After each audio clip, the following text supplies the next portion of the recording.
Well, hello everybody, this is Tim Green with Rattle Magazine. Welcome to your critique of the week. It's Friday, September 19th. So glad you could join me. Got a lot of fun critiquing action going on in just a moment. Let's see who we have here. Lynn Schilling is here.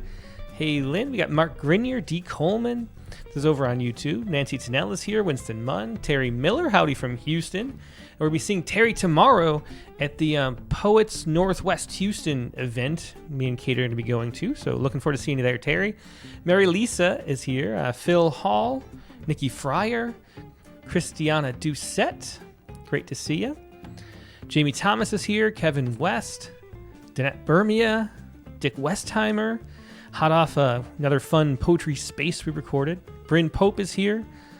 Brian O'Sullivan, another squad member. We got Shape of Soup here. Nancy Tennell, Richard Lorberg, Jamie Thomas, Lori Flanagan, Jemima Arachavala. Hello to you from Mexico. Great to see you. Cristiano Nueven.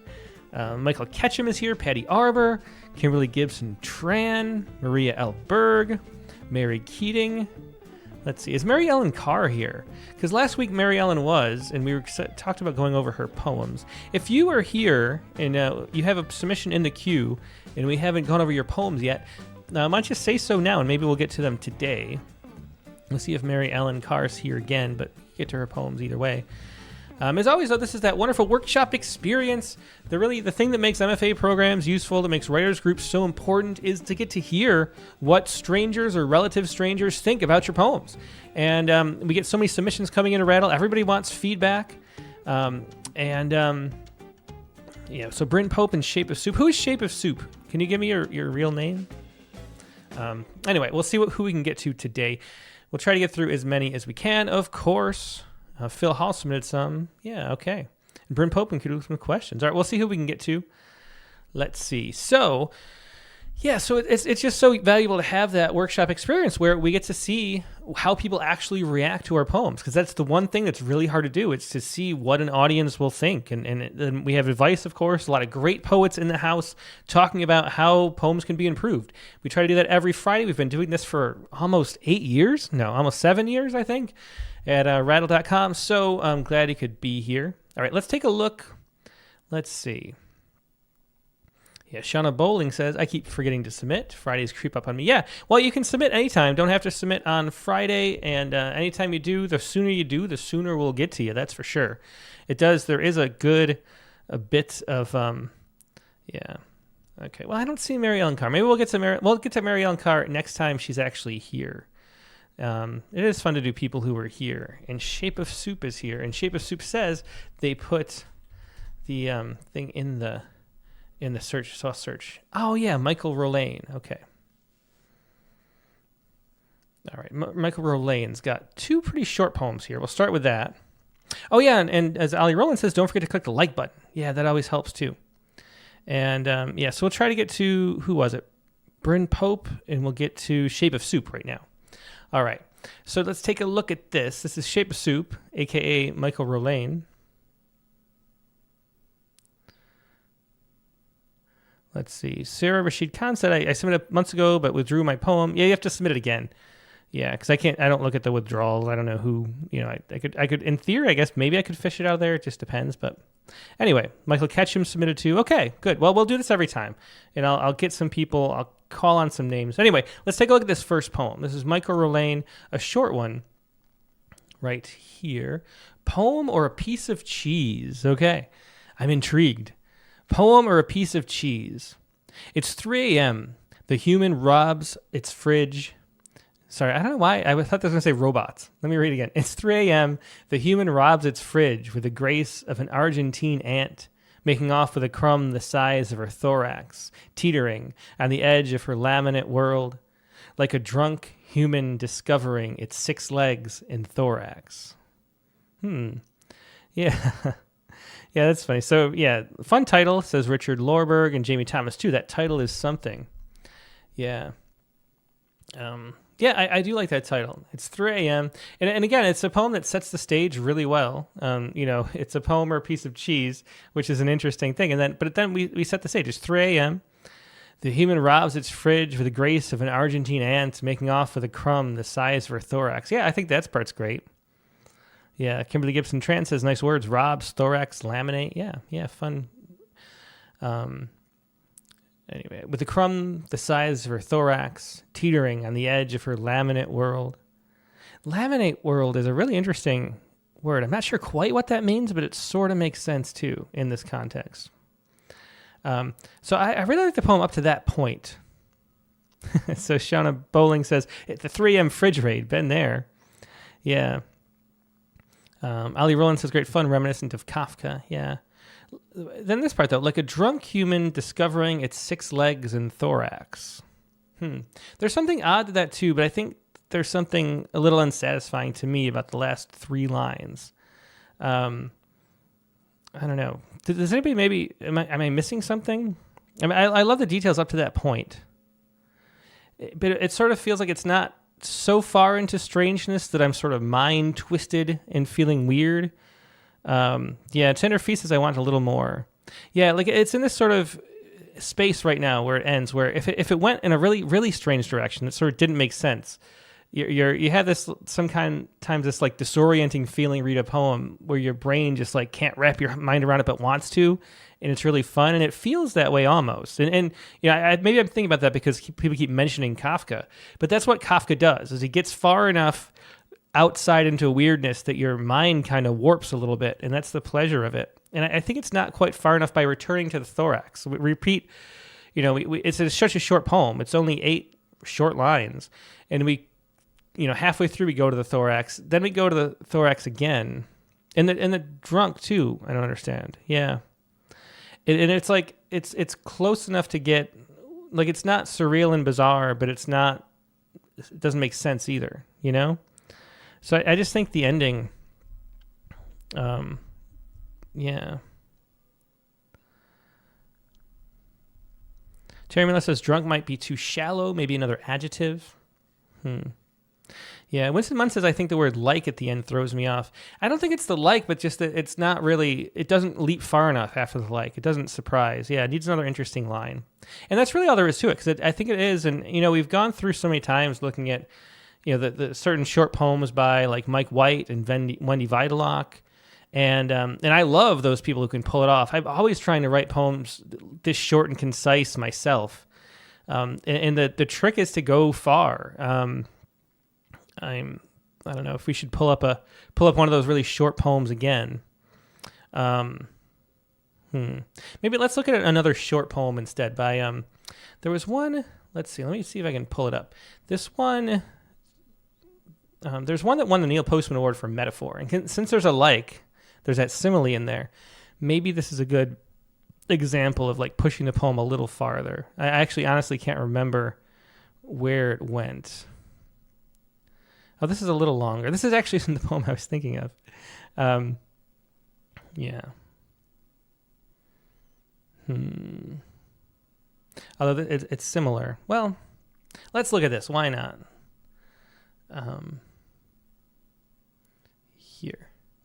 This is Grandmother by Prairie Moon Dalton. There was another poem in this issue that that it was only 2 lines, and maybe we could read that second. But this is a Neil Postman Award for metaphor winning poem, and feel, I don't know if it's worth it. It might be too distant, but let's see. Prairie Moon Dalton, Grandmother. Georgia was hot, and she was so small she slept inside a dresser drawer. Hair like gossamer, legs like a bird's.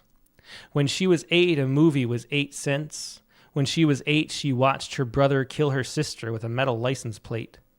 Now she is flesh folded heavy against a chair, TV flashing pale on the trailer's walls, her pictures, pills, jewelry surrounding her like treasure. And then it is that like treasure at the end that says so much with so little, And if we could have, this is a different kind of poem though. The one I was thinking, I'll pull that up instead.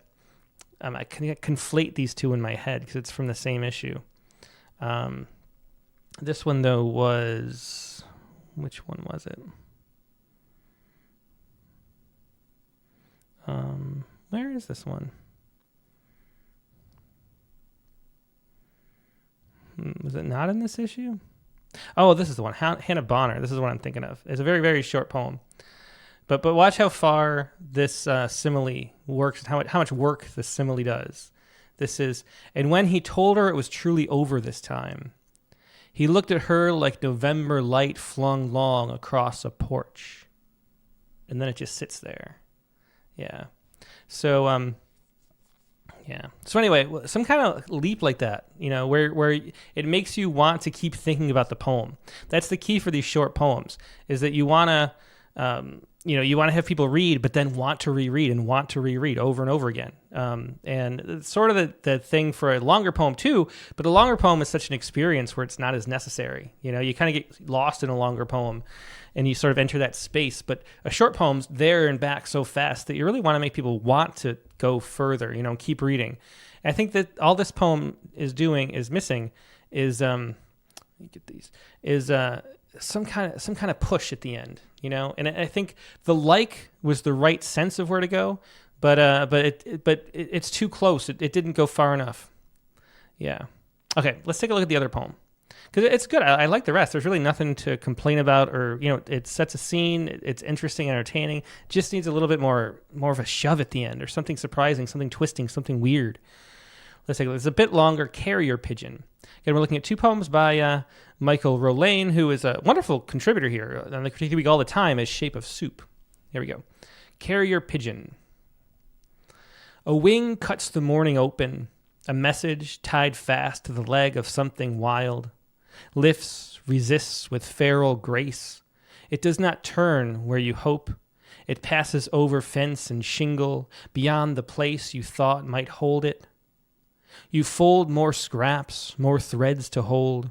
It returns, not to land, but to pass close enough to stir the curtain, to disturb the cat, to unsettle. It does not seek a home. It lands or it doesn't. Yeah. So that's interesting. So this one feels a little more complete. Carrier Pigeon. Yeah, let's read it a little more slowly. Yeah.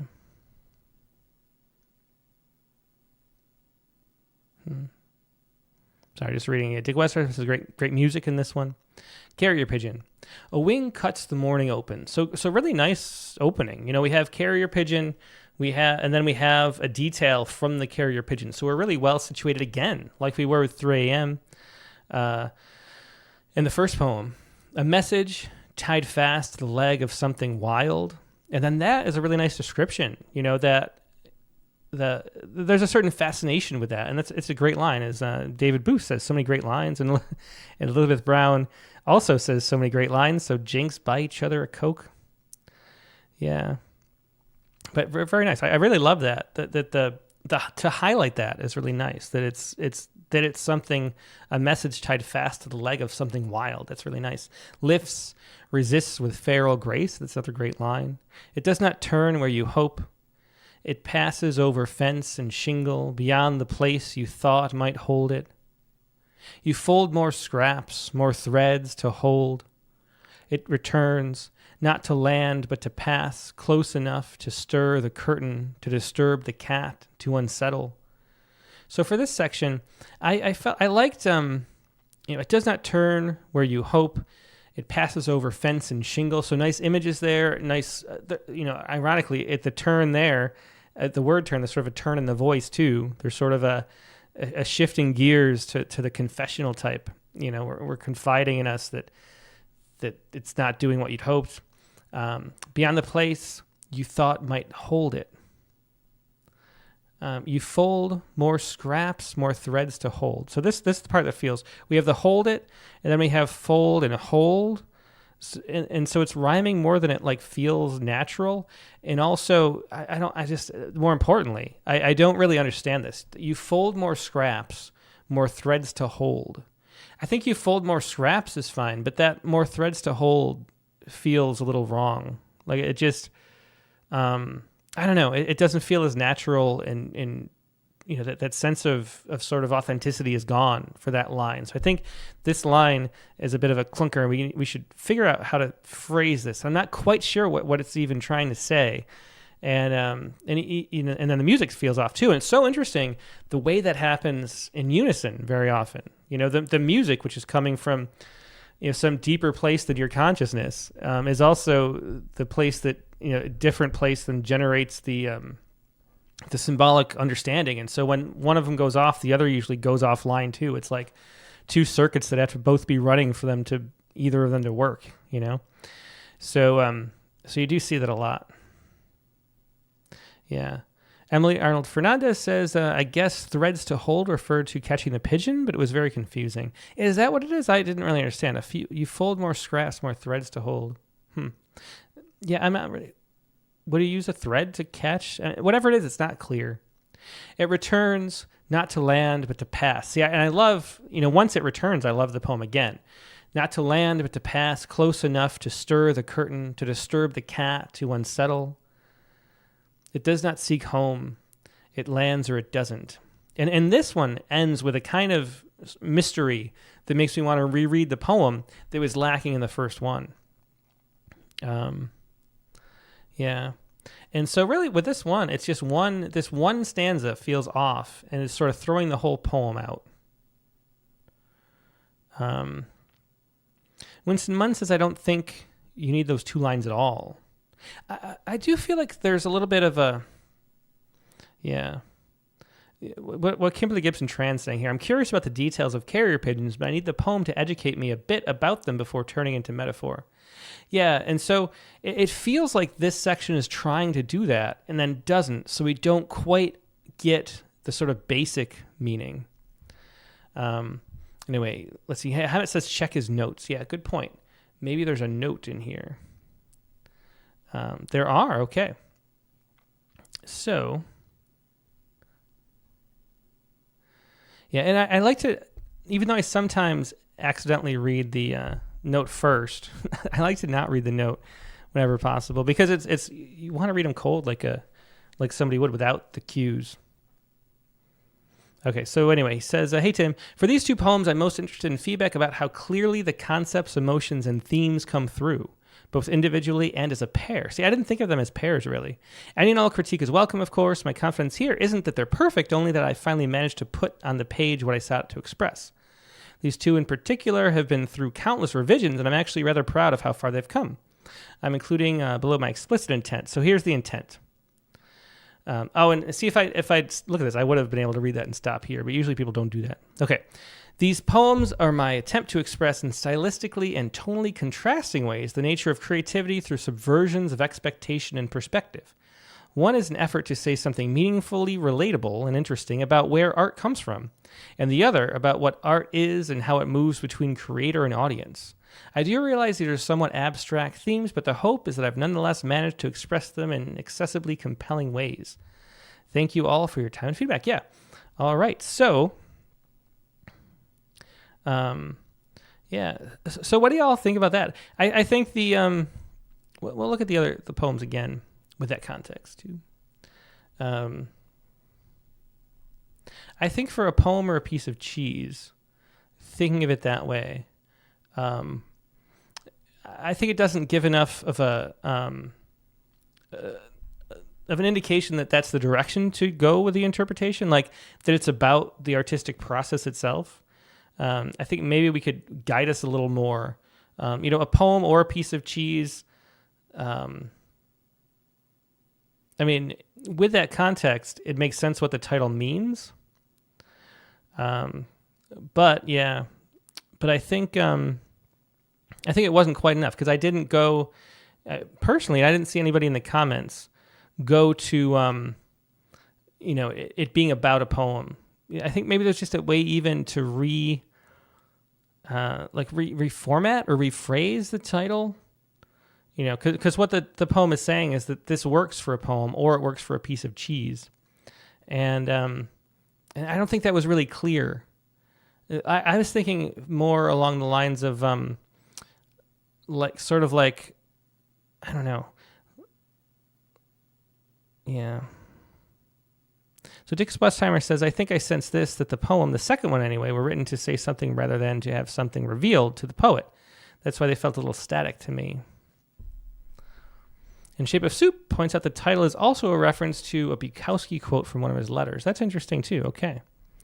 So maybe a nod to the Bukowski there, quote it so we can get a little bit more of the meaning out of it. I guess I wasn't primed for an interpretation of it being art. The other one, I kind of felt that a little more with this one. Elizabeth Brown says this, maybe a poem as a piece of cheese. And that would lead us a little more in that direction. Brian Sullivan says, Ars Cheesica. Yeah. So anyway, yeah. And again, I think, let's see. My interpretation, so Shannon Vadingo, Sanders says my interpretation was completely different.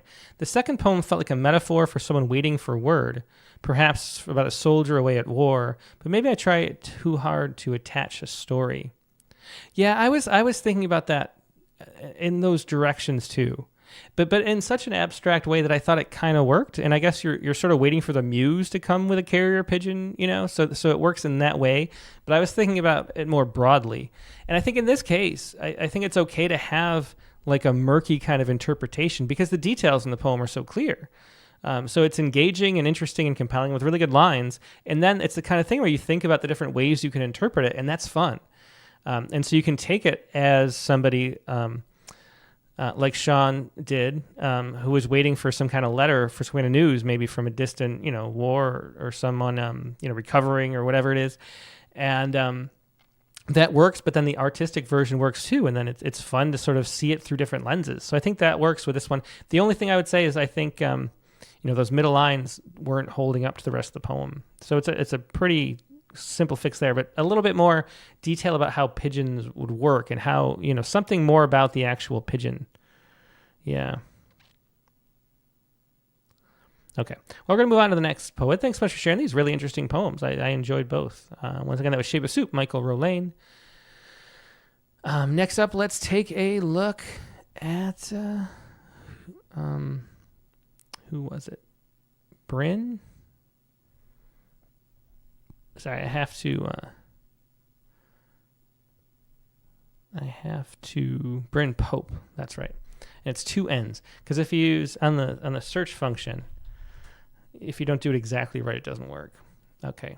So these are Bryn's 2 days, hot off the press, but Bryn's here, participating too. Let's do it. Yeah, Bryn from Grand Rapids, Michigan. Let's see. We'll read the comments later. There's individual comments about each poem. So they're both one-pagers. Let's take a look at Filterless Pall Malls and Grandma's Quilts. Okay. There we go. Filterless Pall Malls and Grandma's Quilts. Her life fit into a 10-foot U-Haul, a dresser with gouged edges, photo albums with cracked vinyl covers. In the singer's drawer, a tomato-shaped pincushion bristling with bent needles. God, I can't say needles without saying pine needles. Living in the mountains so much. Bristling with bent needles, her son's purple heart and the folded American flag she was given in 1968. A cigarette balanced in the ashtray's notch, ash clinging to its paper lip where she left it before leaving for the hospital. I stood beside her chair where she spent hours listening to Sinatra, stitching squares into quilts, pinning names in corners, a cathedral of soft windows sewn edge to edge. The last quilt was unfinished. It snagged my hand as I folded it, patches holding their own small light, and a few pins she forgot to remove. After the apartment was cleared, her youngest bought dollar store bears, each grandchild left with one. We gathered at her shore, Tunnel Park on Lake Michigan. Around us, families packed the day into coolers, folded their chairs, shook sand from towels. As waves curled around her ashes, I dipped my flimsy bear into the chalky plume, trying to catch her on its thin fur. So that's very nice. A lot of great details in this one. A lot of really nice lines and nice music to it too, and a nice sense of movement in the poem too. Yeah. Terry Miller points out Cathedral of Soft Windows. Yeah. And Positive Identity Project says, I love the hint of drama in Hospital. Jemima Archivala says, I love the details, how completely the portrait of a person feels simply by describing so well the objects around her. Yeah. Yeah. And then Richard Lorberg loves the crisp description and shook sand from towels. Yeah, this is nice. Let's see how we can improve it, because this is a good one. A lot of concrete images. It says shape of soup. Yeah. Jamie Thomas says, I really love this. I'm so drawn to strong narratives, and this is so well handled. All right.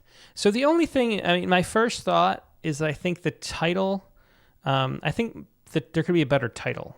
I think the title's not doing a whole lot of work. And of course, there's different ways a title can be used. But these kind of titles, and we have them sometimes in Rattle, and they work sometimes where you're like listing some details. But I think we could do better. I think there'd be something that sort of pushes the poem farther, or makes it more memorable. It's kind of even though, and I guess the problem with titles like this, when you're including a few details as a title, is that while you're reading the title, they sort of float in space. They're not attached to anything, and so they don't really have any meaning. And then when you look back, it doesn't really add any meaning because there was so much detail in the poem. So yeah, so trying to think of a title that does something.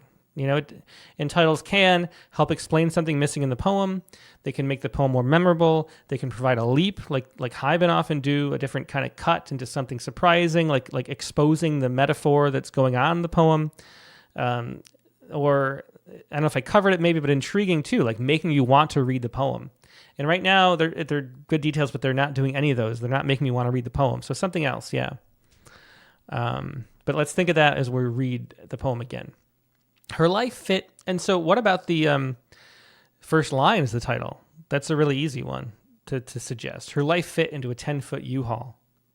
A dresser with gouged edges, photo albums with cracked vinyl covers. We could just dive right in. Maybe we don't need the title. We could have a read-in title there.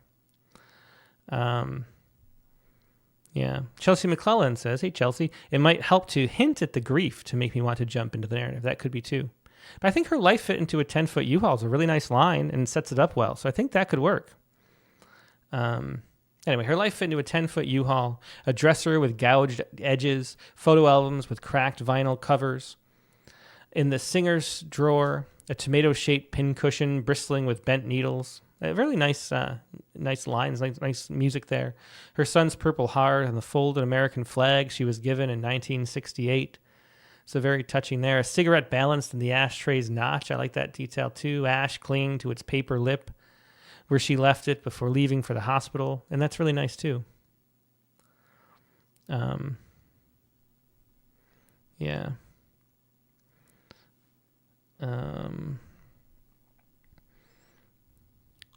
Yeah, so Brian O'Sullivan suggests that too at the same time. Shape of Soup says it's a little cliche. Is it cliche? I don't know. I've never heard that phrase like that before. Terry Miller says there's sadness in a U-Haul. Yeah. Sherry Pops is just cleaning out the apartment. Mary Ellen Carr, Grandma's quilt needles, us to remember her. Yeah. Oh, there's Mary Ellen. Hey, Mary Ellen. Sorry I didn't see you before. We'll get to what are your poems next week? Or maybe it's still this week. I don't know. Let's see. Okay, we'll keep reading. I stood beside her chair where she spent hours listening to Sinatra, stitching squares into quilts, pinning names in corners. So someone suggested switching these two stanzas, and I like jumping right into the details. I think if we went right into the narrative it would feel a little less interesting, I think, to me. And I think setting it up and having us sort of feel the character, the grandmother we're talking about, and then enter makes it feel like a turn instead of. So I like the way that it's set up, actually. Anyway, I stood beside her chair where she spent hours listening to Sinatra, stitching squares into quilts, pinning names in corners, a cathedral of soft windows sewn edge to edge. I like that. That's really nice. The last quilt was unfinished. It snagged my hand as I folded it, patches holding their own small light and a few pins she forgot to remove. I love the pins she forgot to remove. That's such a nice detail. After the apartment was cleared, and this is why. So notice how it feels like the poem's moving, because we get the details, then we get the eye introduced, and then we get the time moving forward. So each new stanza, something is being pushed forward, and that's why the poem feels like a story is revealing itself. After the apartment was cleared, her youngest bought dollar store bears. Each grandchild left with one. We gathered at her shore, Tunnel Park on Lake Michigan. Around us, families packed into coolers, folded their chairs, shook sand from towels. The one thing I guess I didn't understand, that the significance of buying dollar store bears, especially, given somebody who's sewed and has the pins and needles everywhere and the quilts, why the bear? A dollar store bear. And it just feels like it doesn't really, and I'm not sure the significance of that. Yeah. But anyway, so I'm a little confused about that one detail. We gathered at her shore tunnel park on Lake Michigan. Around us, families packed the day into coolers, folded their chairs, shook sand from towels. As waves curled around her ashes, I dipped my flimsy bear into the chalky plume, trying to catch her in its thin fur. Yeah, so I like the way it ends too. I don't know, but I think just the bear should be explained a little bit more.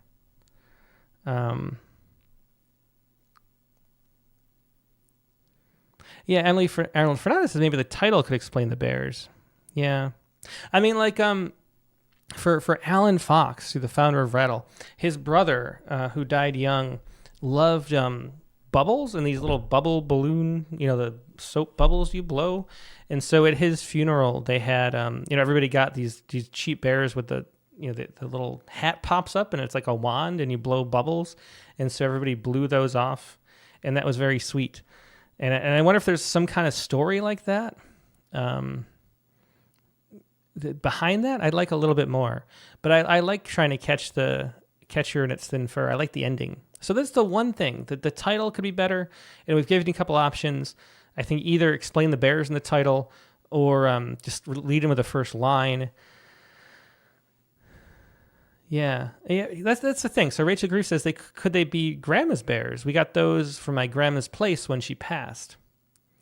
And I mean, if the title was to go along with if the title was like, my grandmother loved inexpensive bears. We could come up with a better, more musical phrase than that. But if that was like the title, then that would let us know a little bit why we picked bears. They were, yeah. The bears were a gift to give the kids when they were clearing out our apartment. But it feels like there's more significance to that. That's the thing. And I don't mean to harp on it, but it's just a strange. It doesn't really connect. After the apartment was cleared, her youngest bought dollar store bears, each grandchild left with one.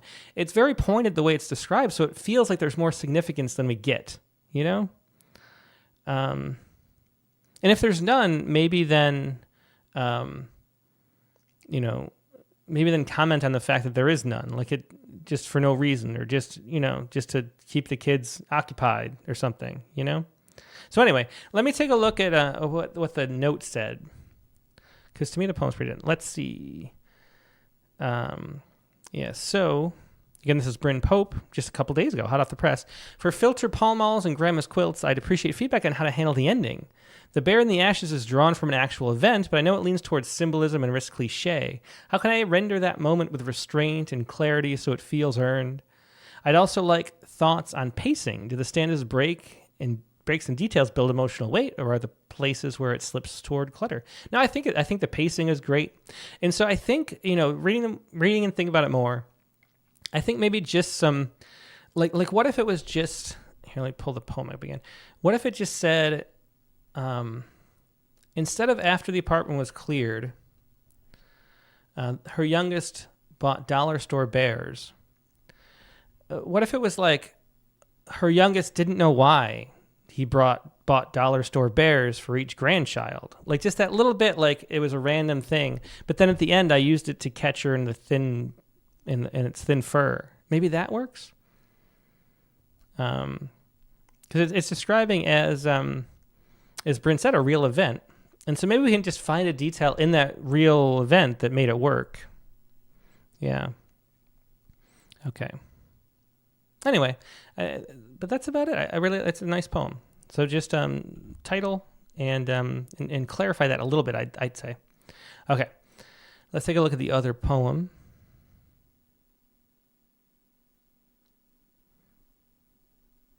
And this is Stirring the Sky.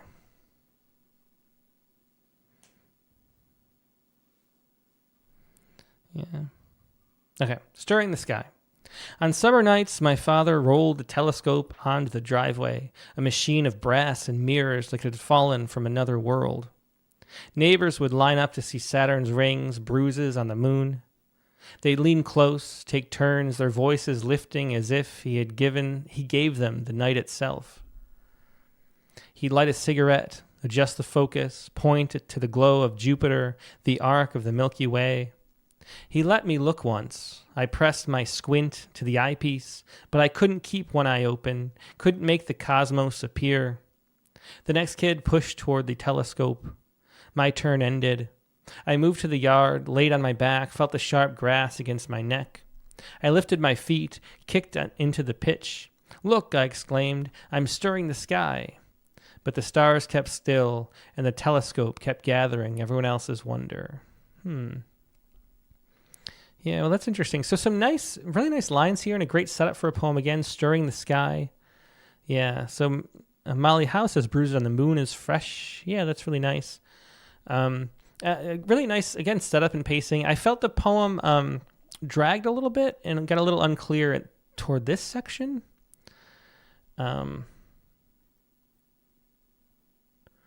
That's interesting. Kimberly Gibson Trances identify with the experience of never being able to see properly through a telescope or a microscope. Yeah. Yeah. And Desi Cow Crane says title kills the punch, in my opinion. Yeah, I agree, and that was a point I was going to make. So I wonder if we could come up with a different title. And again, on summer nights, my father rolled the telescope onto the driveway, and maybe that could be the title. A machine of brass and mirrors, like it had fallen from another world. I like that description.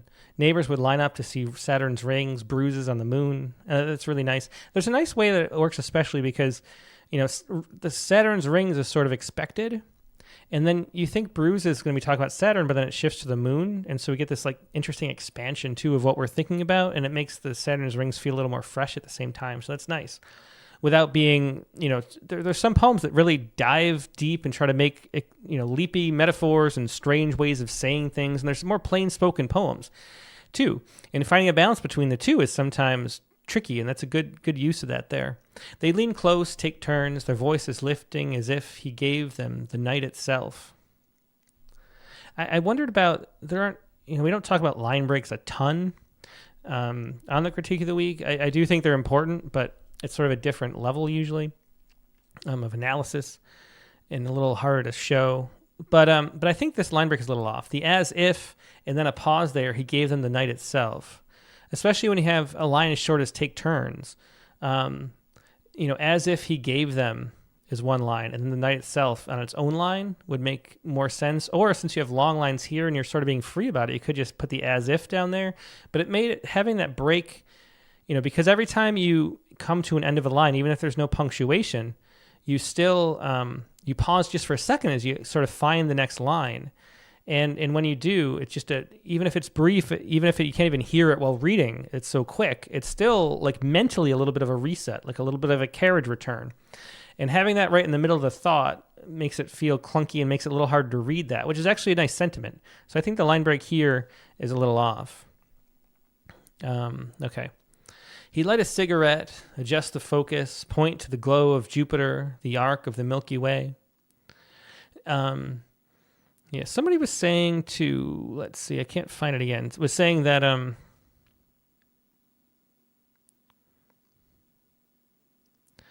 Elizabeth Brown suggests this, by the way, for the last line, just cutting itself for this line I was talking about.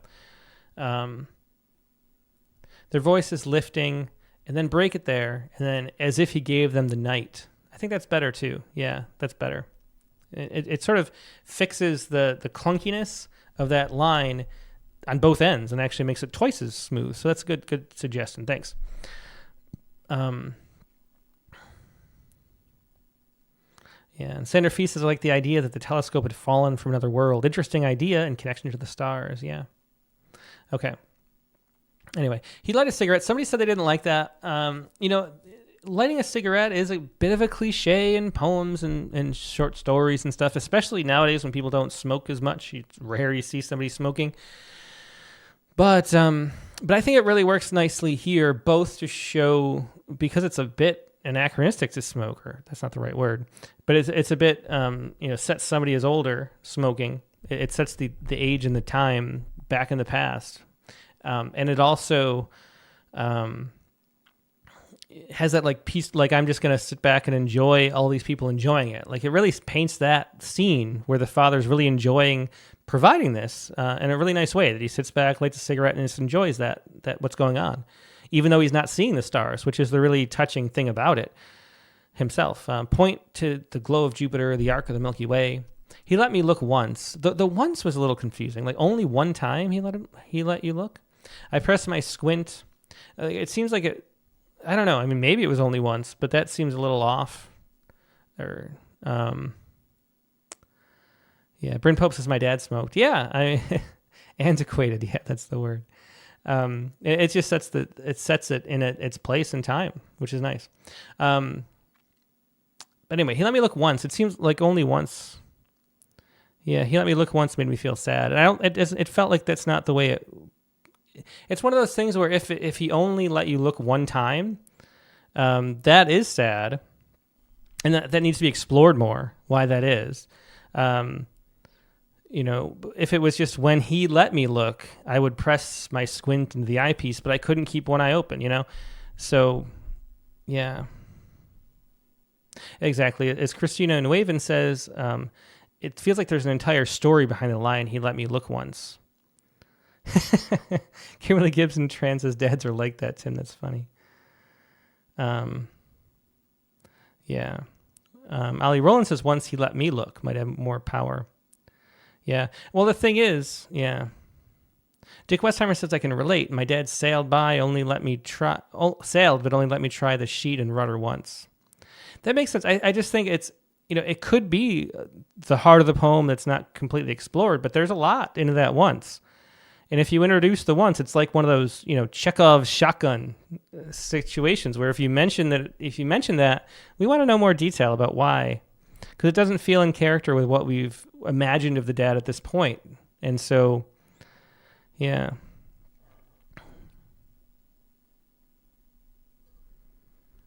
Yeah. So it's one of those things where if you come back to it and sort of nod to that, as Jemina Erichavala says, agree that dad likes to be the center of attention for the neighborhood but ignores their child. Like if that's the point, we just need to come back to it and dig into it a little bit, and if that's not the point, it's like taking us off of the point.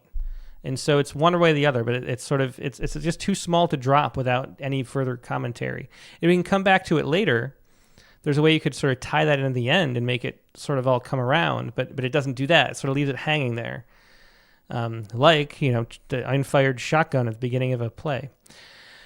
I pressed my squint to the eyepiece, but I couldn't keep one eye open, couldn't make the cosmos appear. The next kid pushed toward the telescope. My turn ended. I moved to the yard, laid on my back, felt the sharp grass against my neck. So nice details.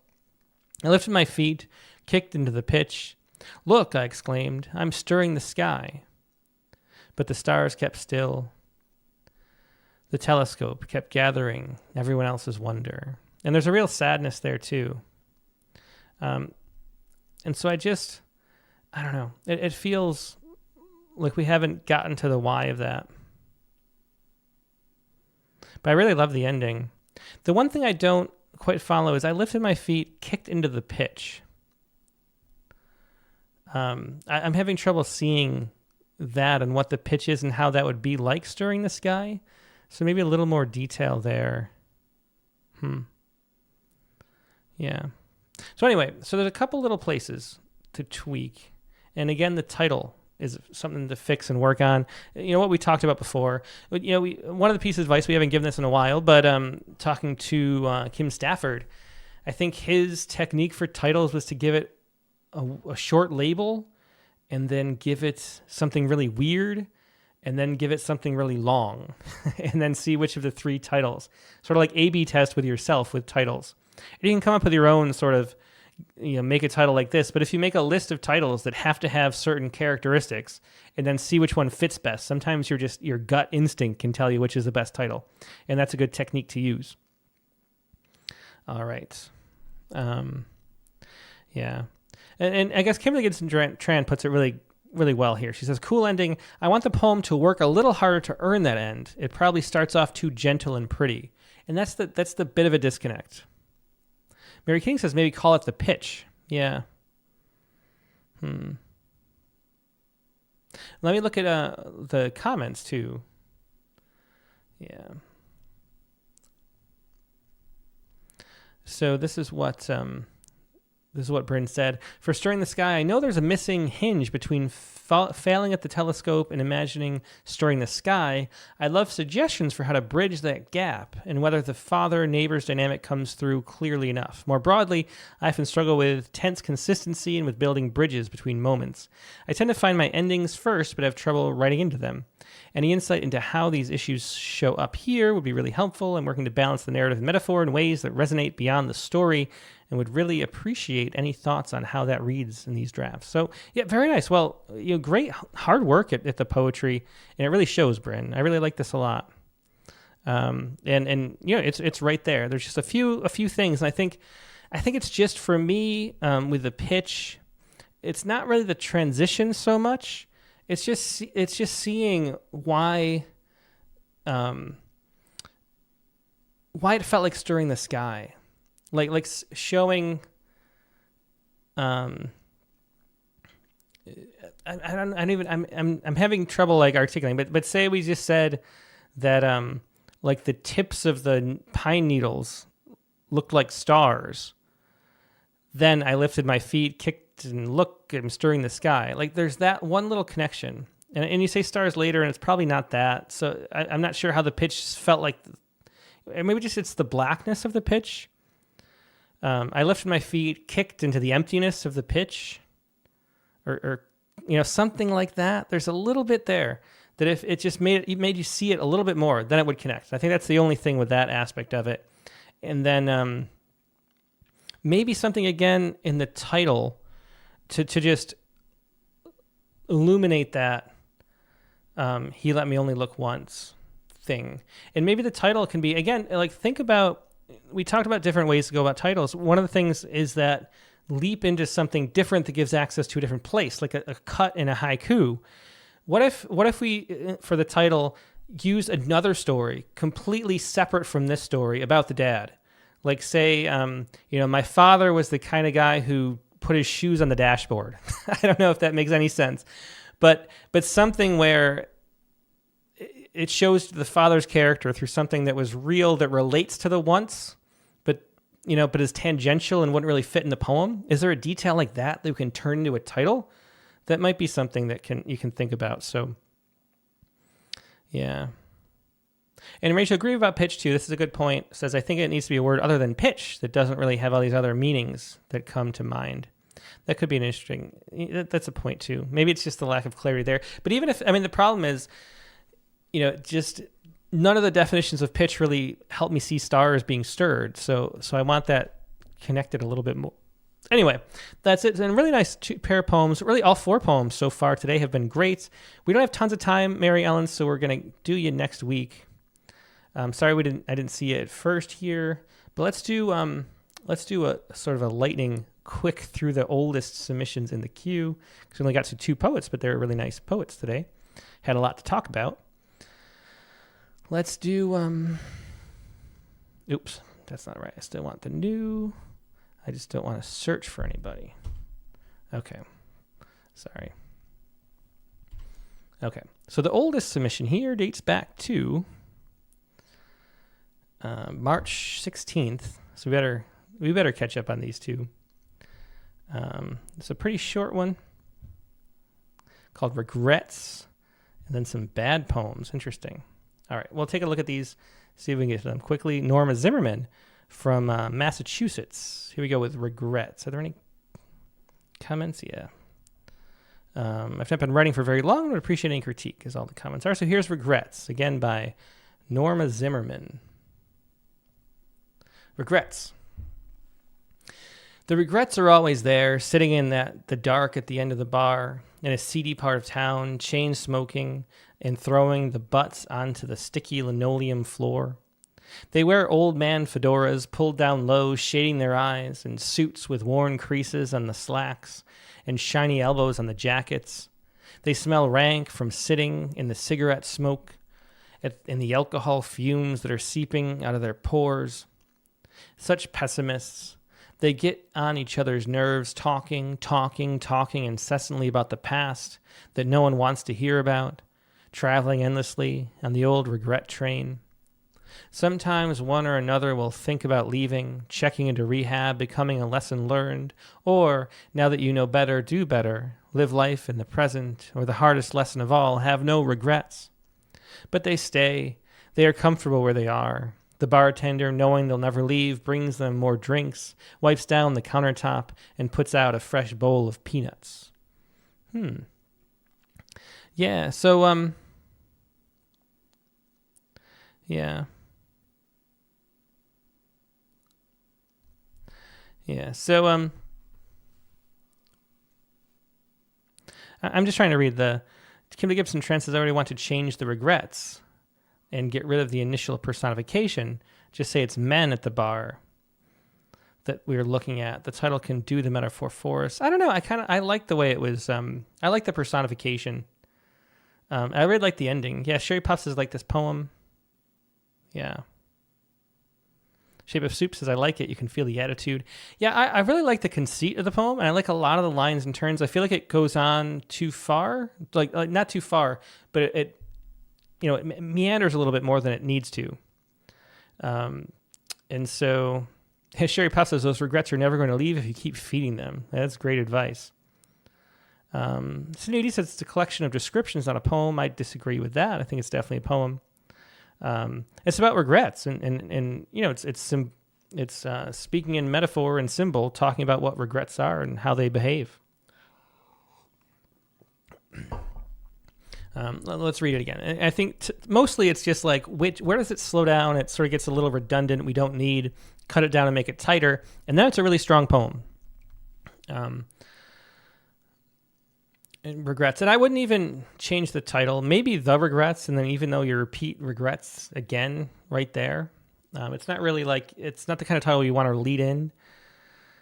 Well, actually, I think just regrets. I think the title's fine. I'd keep the title. Anyway, the regrets are always there, sitting at the dark end of the bar in a seedy part of town, chain smoking and throwing the butts onto the sticky linoleum floor. The one thing, again, I think this line break, I'm not a huge, like, oh no, you can never end on articles and prepositions and things, but it does make the poem clunky if you don't do it very often. And it's not part of the disjointed nature. This is a smooth reading poem. It's sort of casually going into this metaphorical space where we're personifying regrets, and we don't want to be distracted by stuff like that. It's not a poem that's throwing us off kilter. So I just put the break after the butts. They wear old man fedoras, pulled down low, shading their eyes, and suits with worn creases on the slacks and shiny elbows on the jackets. I think the ands here too, these are little nitpicky things, but the repetition of the and kind of bugged me. I think you could just phrase that a little bit. And I mean, you might even just cut the and have the comma do the work. They smell rank from sitting in the cigarette smoke and the alcohol fumes that are seeping out of their pores. I think this is the weaker stanza. The smelling rank, if we could talk about their smell, that's great. But cigarette smoke is a little cliche, even though it is. We sort of had cigarettes in the last poem too and mentioned that. There's just, make the smell interesting instead of typical. And then seeping out of their pores is a cliche feeling too. So this whole stanza just doesn't live up to the rest of the poem. But I love the voice. It's sort of it's a shift in register to say such pessimists. I love that. I think that's great. So I think just a better description here. What do they smell rank from? Something more interesting. Such pessimists, they get on each other's nerves, talking incessantly about the past that no one wants to hear about.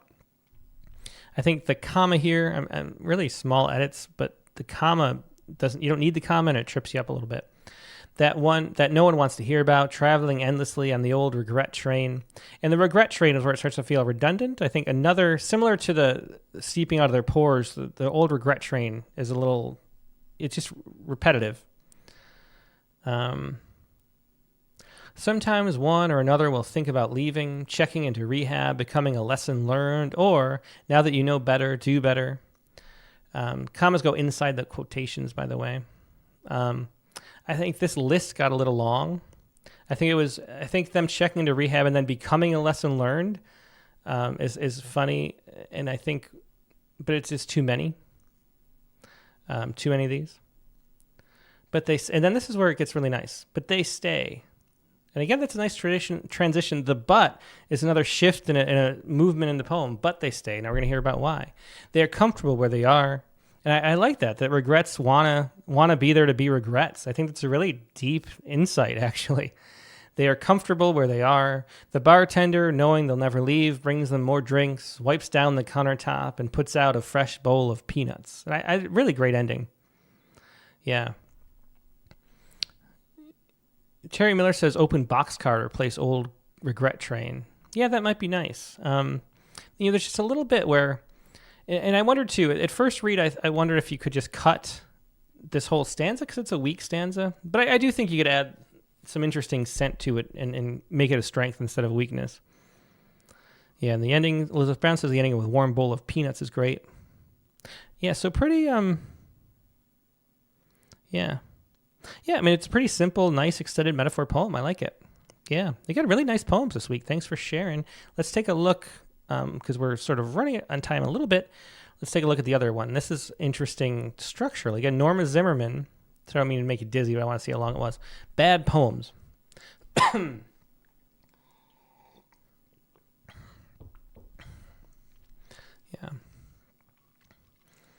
Bad poems. Oh, Bryn was asking about if you can submit again after. Do I have it written as? I know I've said in the past you should wait like a year or wait a while to be doing it again. I don't know. I'm kind of conflicted about that because I do want the people that are here and participate and give the most to get the most too. And so I think maybe if you're a regular person secretly, don't worry about. But I also don't want some people just submit over and over again. There's some people who just dump their poems in here, and I have to delete them all and reply and blah blah. So saying there are rules helps with that too. But if Brent, if you rewrite it next week, maybe we'll see it and we could do it next week or something too. That'd be fun. And if you're a regular here, feel free to, don't worry about spamming us with too many. If it gets to be too much, I'll just skip you. But if I say that in the actual guidelines that you can submit as much as you want, then really some people would just send a poem every day, and there would be like 1,000 poems in the queue I'd have to fish through and figure out, because that's just how it works. So anyway, let's read this. Bad poems, because it is at the top of the hour now, but we'll get through this. Bad poems. Bad poems are everywhere, sticking their noses in where they don't belong. They're like tortoiseshell Maine coon cats, ready to pounce at any time. So already, maybe I'll just talk through this one a little bit since it's late, but I would ready to pounce at any time. Let us think about how they're like tortoiseshell Maine coon cats. Let us show that and either demonstrate it a little bit or just let us think about how that works, And so cut this line. Give us a little bit of a room to imagine. Bad poems in the alley by the dumpster where it's dank, dark, and dirty. They feed on wilted lettuce, rotten bananas, orange rinds, chicken bones. Yeah, so nice yeah, this is Norma Zimmerman. Got a nice sense of the music here. You can always tell when somebody has read enough and listened to the sound and the music of speech when they have a riff where it's dank, dark, and dirty. Because the movement of the vowels in the sequence from the back of your mouth to the front is something that we who take pleasure in sounds take pleasure in. And so you end up doing that stuff without even thinking about it. So you can tell that this poet enjoys listening to poetry. They feed on wilted lettuce, rotten bananas, orange rinds, chicken bones. So good details too. Bad poems hang out by the docks, drinking each other under the table. Shots of tequila. Iribe, Abajo. I'm not sure what this is. El Centro, Pedentro. Lick the briny salt and suck the tart lime. Hang up at the docks, drinking each other under the table. Shots of tequila. Ay arribe, ay abajo. Is that I don't know. I mean, I took Spanish for a while. I don't remember that as a construction, but maybe it is.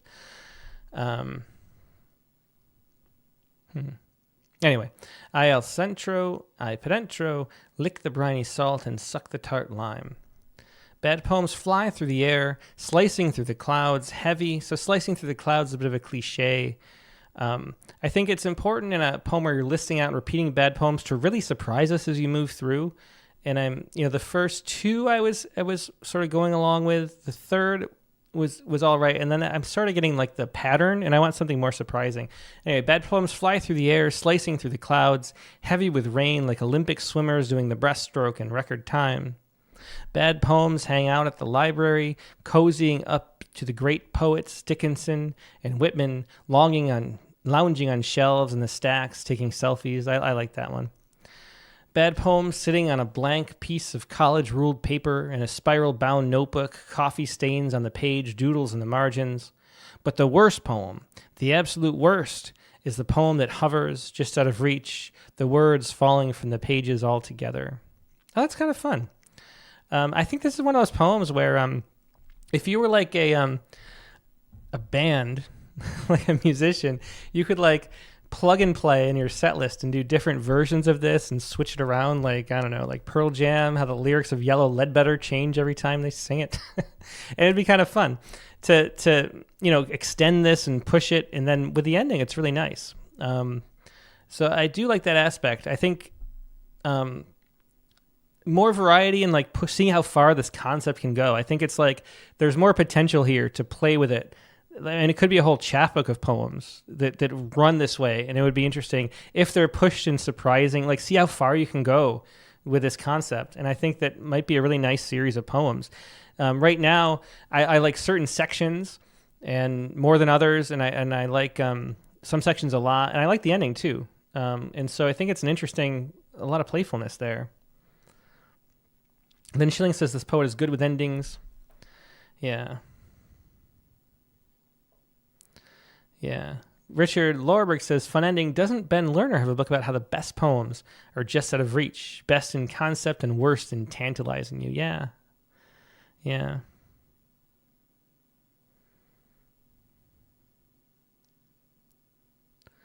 Yeah. Anyway, I think people are saying similar type things. Yeah, Clayton Clark says, love the selfie section and ending especially.